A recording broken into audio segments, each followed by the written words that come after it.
Baik. Bismillahirrahmanirrahim. Assalamualaikum warahmatullahi wabarakatuh. Perkenalkan, nama saya Suci Rahimah dengan NIM 120 70 474, mahasiswa jurusan Kimia semester 4 UIN Sunan Gunung Jati Bandung. Di sini saya akan membuat video menjelaskan golongan 13 pada sistem periodik unsur untuk memenuhi tugas mata kuliah anorganik deskriptif dengan dosen pengampu Bapak Eko. Langsung saja akan saya mulai. Golongan 13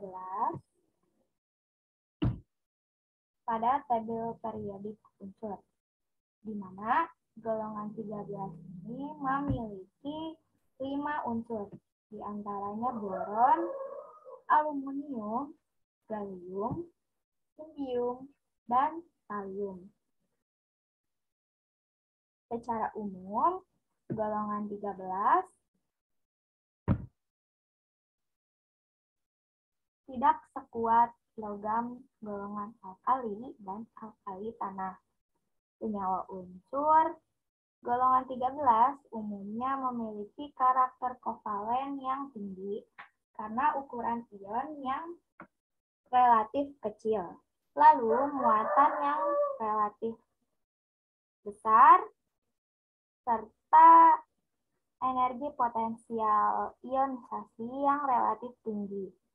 Nah, untuk memahami lebih jelas mengenai logam golongan 13, maka saya akan membahas satu persatu unsur yang ada di golongan 13. Yang pertama adalah boron. Boron dengan simbol B berbentuk padatan semilogam berwarna hitam. Nah, boron bernomor atom 5, yang merupakan anggota pertama pada golongan 13. Nah, boron juga merupakan unsur metaloid,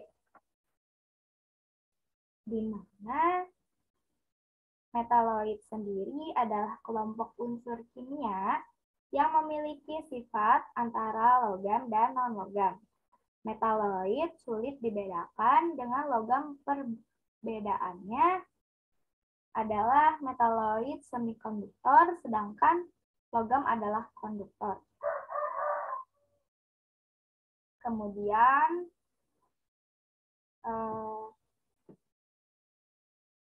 boron ini banyak ditemukan di batu boraks. Boron juga tidak hadir di alam dalam bentuk senyawa.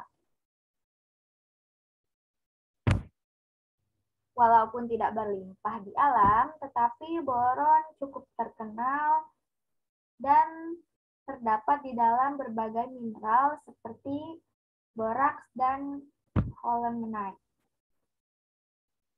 Nah, ketersediaan boron ini dipengaruhi oleh bahan organik dan ketersediaan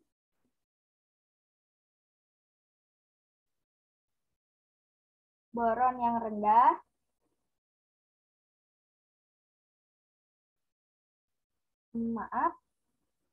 akan saya ulangi, ketersediaan boron dalam tanah dipengaruhi oleh bahan organik dan ketersediaan unsur hara lainnya. Kadar bahan organik yang tinggi menyebabkan ketersediaan boron rendah, dan begitu pula sebaliknya.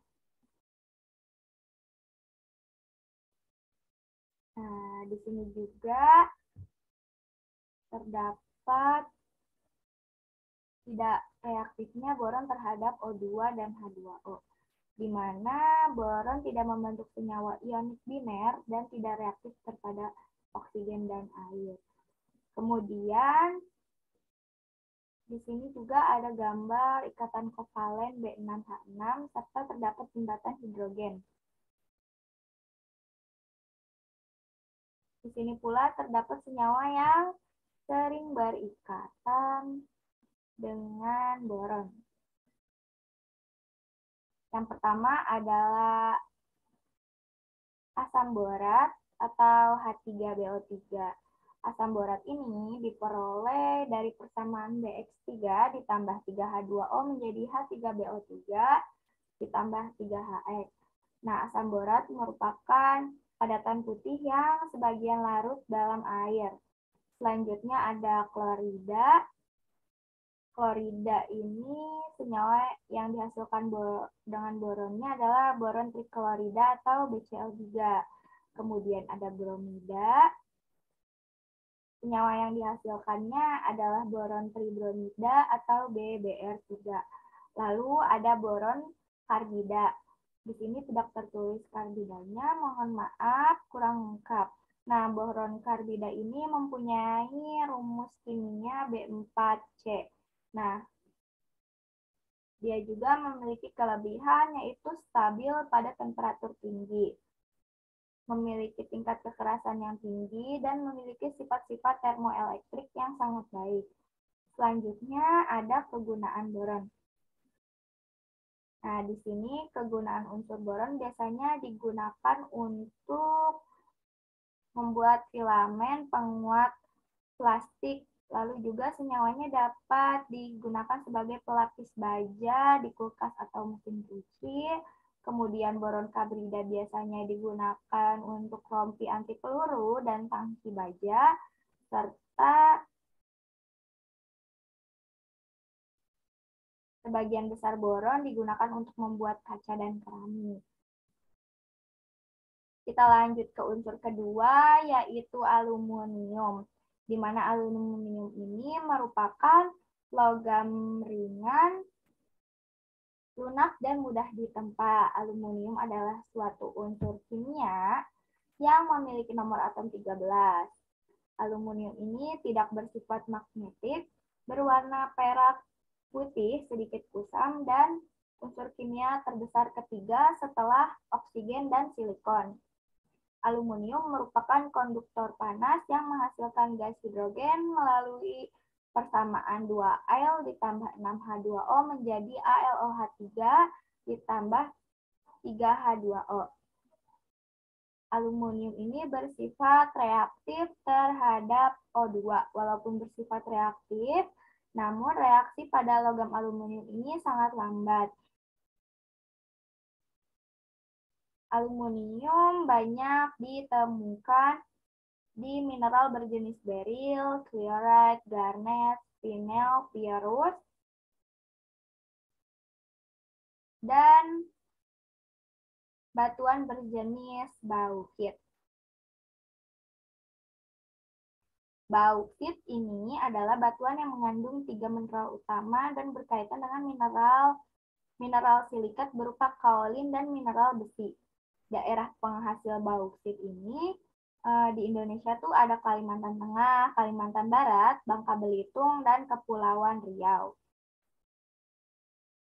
Untuk kegunaannya, logam aluminium ini hampir digunakan di semua aspek kehidupan.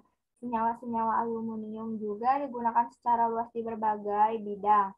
Aluminium klorida atau sulfat digunakan sebagai proses penjernihan air.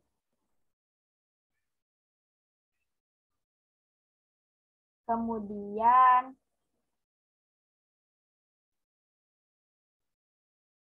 pemurnian AlOH3 digunakan sebagai bagian dari obat mah, dan senyawa-senyawa aluminium lainnya digunakan sebagai amplas dan batu-batu tahan api. Kita lanjut, aluminium selesai ke unsur ketiga di golongan 13 ini, yaitu gallium. Nah, galium ini merupakan padatan berwarna keperakan dengan nomor atom 34. Galium memiliki titik didih 2510 derajat Celcius dan titik leleh 303 derajat Celcius. Galium merupakan padatan yang mudah rapuh pada suhu rendah, namun mencair lebih lambat di atas suhu kamar dan akan melebur di tangan. Nih, galium ini bisa bereaksi dengan asam atau basa. Dengan asam, galium tidak dapat bereaksi secara langsung. Mohon maaf, dengan asam, galium dapat bereaksi secara langsung. Galium akan membentuk senyawa oksida, yaitu G2O3 dalam bentuk senyawa basanya GaOH3. Nah, sedangkan reaksi galium dengan basa tidak dapat bereaksi secara langsung. Yang dapat bereaksinya itu senyawa galium oksida dan galium hidroksida. Reaksi galium oksida maupun galium hidroksida dengan basa berlebih menghasilkan senyawa kompleks yang larut dalam air. Uniknya, galium dapat dibuat sintetis nih, dapat dibuat dia.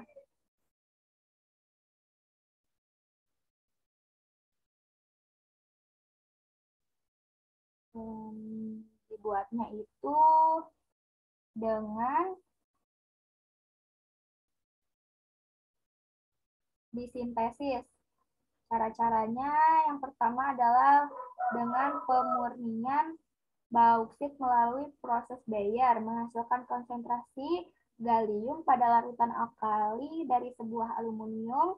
Kemudian yang kedua adalah dielektrolisis menggunakan sebuah elektroda merkuri yang memberikan konsentrasi lebih lanjut. Dan elektrolisis lebih lanjut menggunakan katoda baja tahan karat dari hasil natrium galat menghasilkan logam galium cair, biasanya digunakan pada permukaan porselen dan kaca yang akan membentuk lapisan terang sangat reflektif yang bisa digunakan untuk membuat cermin.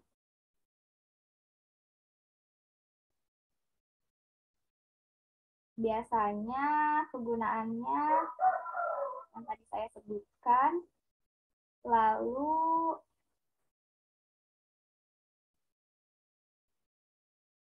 biasanya juga dipadukan dengan sebagian besar logam sehingga digunakan untuk membentuk padatan dengan titik leleh rendah.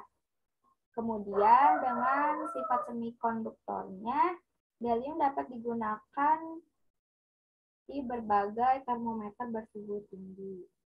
Galium selesai, lanjut ke unsur keempat, yaitu indium. Indium ini lebih lembut dari pada timbal. Jika tergores dengan kuku, dapat mengalami deformasi. Hampir tak terbatas seperti timah logam murni. Indium memancarkan bunyi bernada tinggi saat membengkok.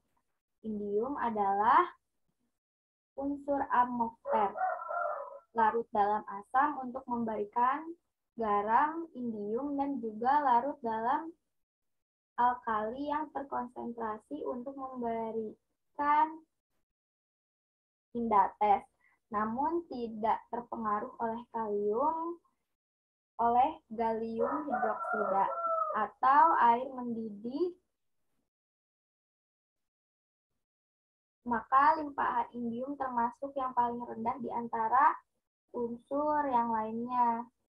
Limpahan indium ini.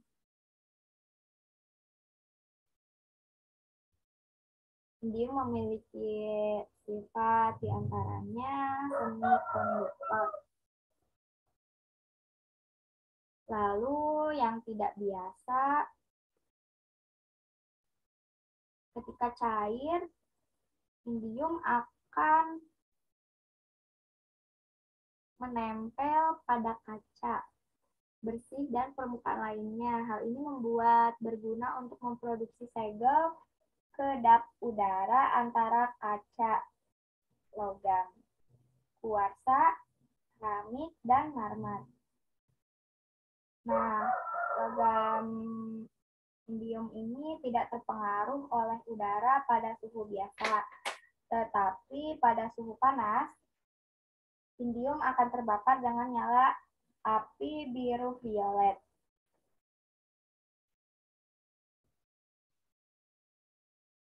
Dan membentuk oksida kuning. Kemudian ada kegunaan. Nah, kegunaan indium ini antara lain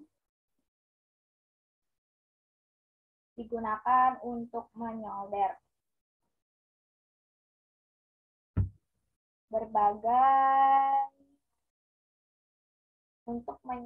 berbagai bagian transistor, germanium, dan resistor. Indium juga digunakan sebagai lapisan bantalan mesin pesawat karena meningkatkan ketahanan korosi. Kemudian indium juga digunakan pada LED atau light emitting diode dan laser dioda berdasarkan senyawa semikonduktornya seperti yang dibuat oleh Metal Organic Coupled Flash epitaxy technology. Lalu yang terakhir adalah talium. Talium merupakan elemen lembut bertitik cair rendah dan kekuatan tarik rendah. Talium yang baru dipotong memiliki kilap logam yang keabu biru-biruan. Setelah terpapar udara, talium ini bersifat beracun dan bernilai komersial terbatas. Talium menghasilkan warna hijau berlian jika diberi api bunten. Titik lebur talium itu 577 Kelvin. Nah, talium ini sangat kurang melimpah dibandingkan dengan aluminium dan cenderung dalam konsentrasi rendah pada mineral sulfida daripada sebagai mineral oksida. Talium ditemukan dalam keadaan bersama dengan aluminium dalam bauksit. Nah, biasanya talium ini ditemukan di bauxite, fluorandite, Hopkins karst, biji timbal, dan seng. Lalu di sini ada sifat-sifat talium. Sifat-sifat talium itu diantaranya sangat lunak dan mudah dibentuk. Lalu dapat dipotong dengan pisau. Serta talium memiliki 25 isotop dengan berat atom rentang dari 184 sampai 210. Kemudian kegunaan talium biasanya digunakan untuk pembasmi tikus dan semut. Namun, penggunaannya telah dilarang di Amerika Serikat sejak tahun 1975. Lalu, karena bersifat sulfur atau selenium dan arsenik juga telah digunakan untuk membuat gelas dengan titik lebur rendah antara 125 derajat sampai 150 derajat Celcius. Lalu, nah, kegunaan talium juga, talium kristal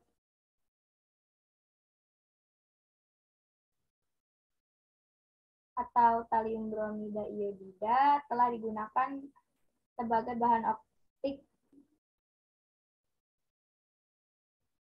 Di sini juga terdapat peringatan penggunaan talium, di mana talium ini adalah elemen dan senyawa-senyawanya sangat beracun, serta harus ditangani secara hati-hati. Kontak dengan kulit sangat membahayakan, dan ketika mencairkan logam talium, perlu ventilasi atau udara yang cukup. Nah, sekian penjelasan golongan 13 dari saya. Kurang lebihnya mohon maaf. Sempurnaan hanya milik Allah dan kesalahan terletak di manusia. Wassalamualaikum warahmatullahi wabarakatuh.